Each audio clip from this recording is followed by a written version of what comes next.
소총 하나 없이 오로지 맨몸으로 12시간 동안 홀로 적진에서 중대원을 구하기 위해 사투를 벌인 데스몬드 도스의 실화를 그린 영화 핵소고지. 키워드 리뷰 지금 시작합니다. Help me get one more.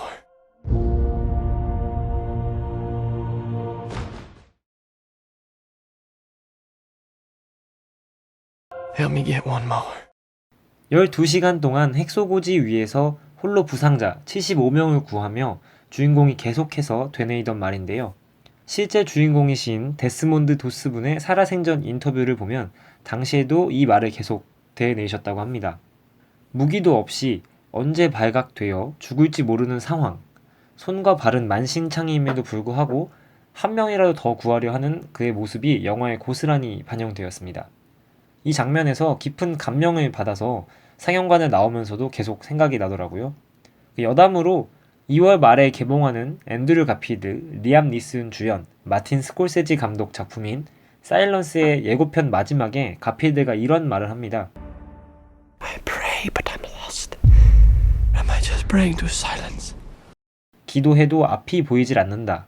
난 침묵에게 기도하는 것인가. 이 대사는 가필드가 주연한 이번 영화 핵소고지에도 고스란히 녹아든다고 생각했습니다. 포화 속에서 맨손으로 뛰어다니며 목숨을 건 구조 활동을 하던 그의 간절한 기도는 대답 없는 침묵에게 하는 기도였습니다. 그의 기도에 응답한 건 쓰러져 있던 중대원들이었고 이에 온 힘을 다해 그들을 구해냈었죠. 아마 같은 시간 살려달라고 애원하던 중대원들의 기도는 침묵에게 한 기도가 아닌 것 같네요. 본론부터 말씀드리면 전쟁 씬은 정말 기가 막혔습니다. 실제 전장에 있는 듯한 생생함이 전달되더군요. 핸드헬드 기법으로 촬영된 장면들과 도스의 시점으로 촬영한 1인칭 장면들, 화염 방사기와 여러 폭약신들은 정교하고 잘 촬영되어서 몰입도가 굉장히 높았습니다. 하지만 일부 장면들이 너무 잔인하고 생생해서 좀 주의를 하셔야 할 것 같네요. 이런 장면들은 선혈이 낭자하는 참혹한 전장과 살인을 하지 말라라는 계명을 지키며 집총 거부를 한 주인공을 극명하게 대비시키는 장치인 것 같습니다. 한 번 더 말씀드리자면 잔인한 장면을 보기 힘들어 하시는 분들은 마음 단단히 먹고 보셔야 합니다. 초반에 지루함을 참으시면 보병전, 스나이퍼, 지하 벙커, 포격 지원, 전장에서 싹트는 전우회 등 전쟁 영화에서 볼 수 있는 거의 모든 씬들을 종합 선물 세트처럼 만나보실 수 있습니다. 전쟁 씬을 포함해서 12시간 동안 데스몬드가 중대원을 구하는 씬은 캡틴 아메리카 퍼스트 어벤져의 냄새가 나더군요.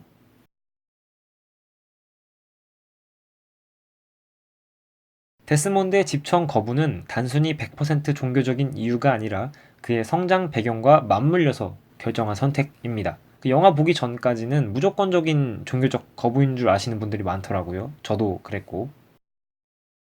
데스몬드 도스의 계급은 이병이 아닌 실제로는 상병이었으며 오키나와 전투가 첫 전투가 아닙니다. 실제로는 괌과 필리핀 등 태평양 전선에서 먼저 의무병으로 복무를 했었습니다.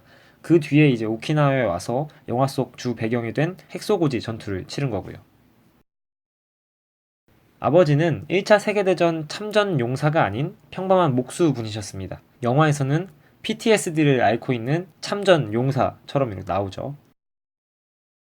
데스몬드는 핵소고지에서 부상당하지 않고 다른 전투에서 부상을 당했으며 너무나 기적적으로 살아 돌아왔기에 관객이 사실이라 믿지 않을 것 같아서 감독인 멜 깁슨이 영화에서 제외시켰다고 합니다. 그 기적 같은 실제 이야기는 이렇습니다. 핵소고지 전투 2주 뒤 전장에서 수류탄에 다리를 다치고 마는 데스몬드. 들것에 실려 기지로 후송되던 중 공격을 받게 되는데요. 공격으로 인해 주변 동료들이 다치자 본인의 아픔도 잊은 채 치료를 감행했습니다.